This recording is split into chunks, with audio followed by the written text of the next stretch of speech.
Welcome to 99 TV నేను జ్యోతి updates చూద్దాం. స్థిరాస్తి ప్రాజెక్టుల పేరుతో వినియోగదారులను నిండా ముంచిన సాహితీ ఇన్ఫ్రా మోసం కేసులో కీలక పరిణామం చోటు చేసుకుంది. సాహితీ ఇన్ఫ్రాటెక్ ఎండీ బూదాటి లక్ష్మీనారాయణను ఈడీ అదుపులోకి తీసుకుంది.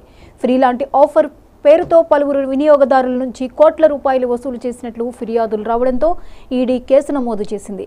1800 కోట్ల రూపాయలకు పైగా వసూలు చేసి సాహితీ ఇన్ఫ్రా గ్రూప్పై ఈడీ మనీ లాండరింగ్ చట్టం కింద కేసు నమోదు చేసి దర్యాప్తు చేస్తోంది.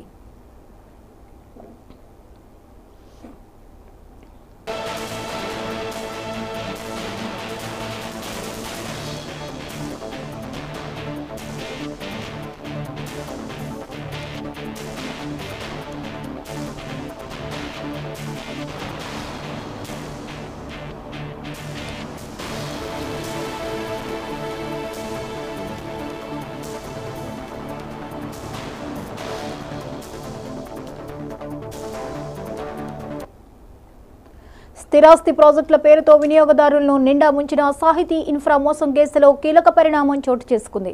సాహితీ ఇన్ఫ్రాటెక్ ఎండీ బూదాటి లక్ష్మీనారాయణను ఈడీ అదుపులోకి తీసుకుంది. ఫ్రీలాంటి ఆఫర్ పేరుతో పలువురు వినియోగదారుల నుంచి కోట్ల రూపాయలు వసూలు చేసినట్లు ఫిర్యాదులు రావడంతో ఈడీ కేసు నమోదు చేసింది. 1800 కోట్ల రూపాయలకు పైగా వసూలు చేసి సాహితీ ఇన్ఫ్రా గ్రూప్పై ఈడీ మనీ లాండరింగ్ చట్టం కింద కేసు నమోదు చేసి దర్యాప్తు చేస్తోంది.